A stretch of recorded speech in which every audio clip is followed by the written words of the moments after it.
रात के 12 बजे 4 बंदे एक लड़की के साथ इतना बुरा बर्ताव किए कि वो खुद को सहन ना कर पाई और गांव के पीपल के पेड़ में फांसी लगाकर जान दे दी।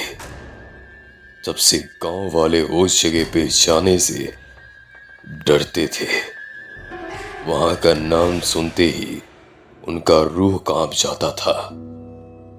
वो लड़की एक बहुत ही अच्छे परिवार की थी, बहुत ही संस्कारित लड़की थी। एक बार की बात है, उसके परिवार वाले रिश्तेदारों में कुछ काम से गए हुए थे। वो लड़की अकेले घर में थी और अगल बगल के बंदे मिलकर उसे उठाकर एक ऐसे जगह पर ले जाकर बहुत बुरा बर्ताव किए जिसे वो बिल्कुल भी सहन ना कर पाई और अपनी जान को त्याग दिया।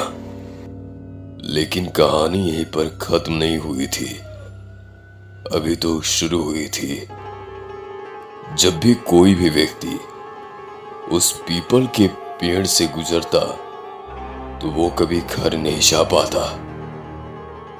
वो लड़की जिसका नाम चांदनी था, वो पूरी तरह से हफ्सी हो चुकी थी।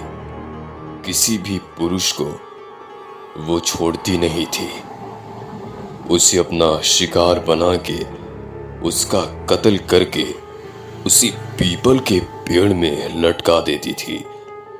जब सुबह गांव वालों को पता चलता तो वहां पर लाश लेने भी नहीं जाते थे, क्योंकि आपने सुना होगा कि भूत प्रेत तो सिर्फ रात में आते हैं, लेकिन वहां पर दिन में जाने से भी लोग डरते थे। ऐसे ही कुछ सालों में गांव के लगभग आधे पुरुष गायब हो गए थे।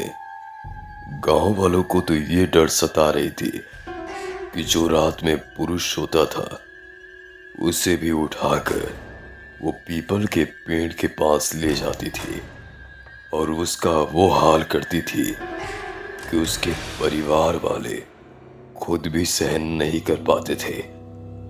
ऐसे ही करते करते लगभग गांव में 10 पुरुष बचे थे।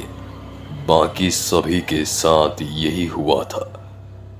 एक बार उसके परिवार वाले उस पीपल के पेड़ के पास जाकर चिल्लाने लगे, बोलने लगे कि आखिर तुम ये क्या कर रही हो? 4 का गलती था तो तुमने चारों को मार दिया, अब इनका क्या कसूर है? कुछ देर बाद वो एक भव्य आत्मा में प्रकट हुई और अपने पिताजी से रो रो के बोलने लगी कि मैं पूरे गांव को समाप्त कर दूंगी, जिसने भी। वो बोलती है कि 4 के कारण पूरा गांव होगा। इस गांव में कोई भी पुरुष नहीं बचेगा।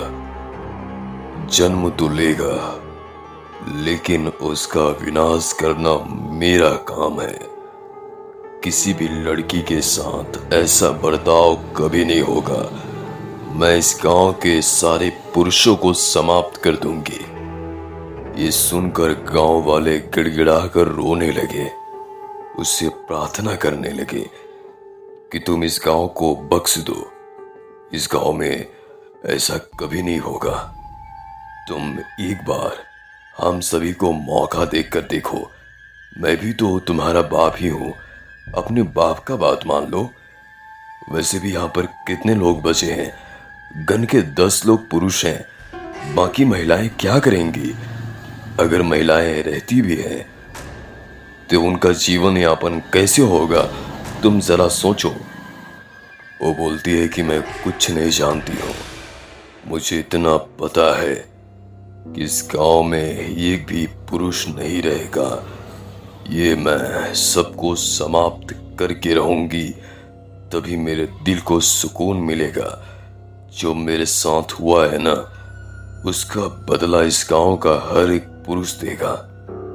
गांव वाले के बहुत विनती करने पर वो आखिरकार मान गई और उससे पीपल के पेड़ से निकलकर बाहर चली गई।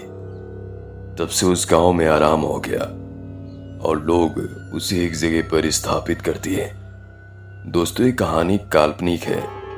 अगर आपको वीडियो अच्छा लगा हो तो लाइक, शेयर, सब्सक्राइब जरूर करें।